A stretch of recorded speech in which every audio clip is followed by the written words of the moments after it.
Bonjour, aujourd'hui nous allons parler du mazal et de quelques petites notions de ce que cela signifie.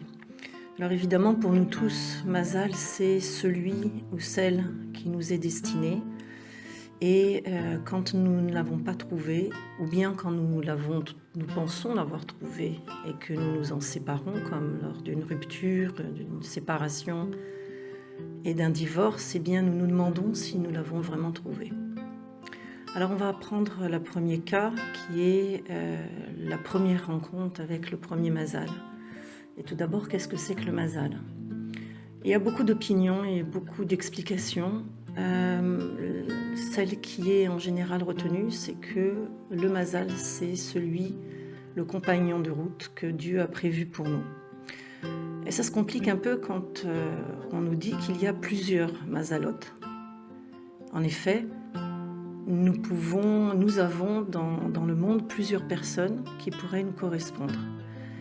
Là où ça se corse, c'est quand il s'agit de choisir. En effet, si j'ai par exemple 7 ou 10 mazalotes, selon certaines sources, comment faire pour choisir le meilleur et comment être sûr d'avoir choisi le meilleur? Eh bien évidemment, il n'y a absolument aucune preuve que vous êtes en train de choisir ou que vous avez déjà choisi votre mazal.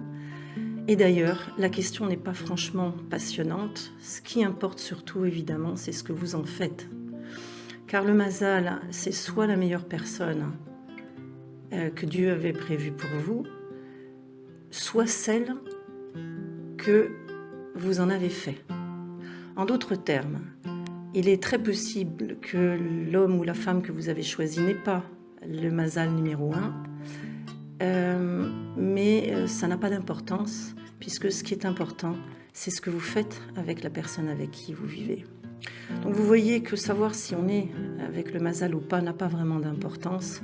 La question ne va pas vous aider à vivre mieux, et surtout, elle ne va pas vous aider à améliorer votre relation de couple.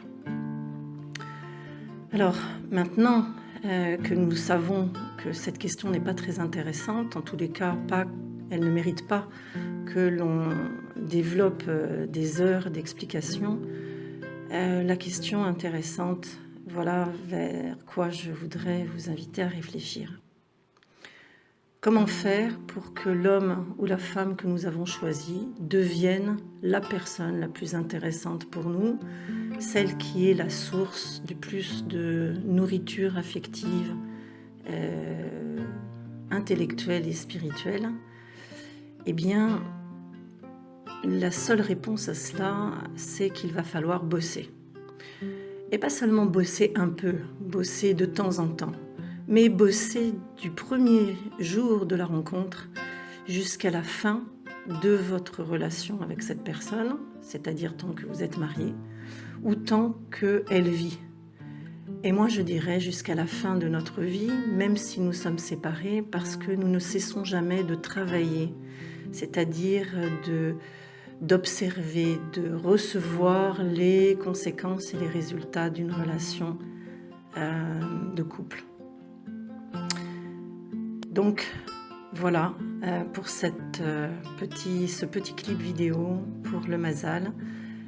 Nous allons passer très bientôt à que faire pour que notre mazal reste notre mazal, c'est-à-dire la meilleure personne pour nous et que nous soyons la meilleure personne pour elle tout au long de notre relation.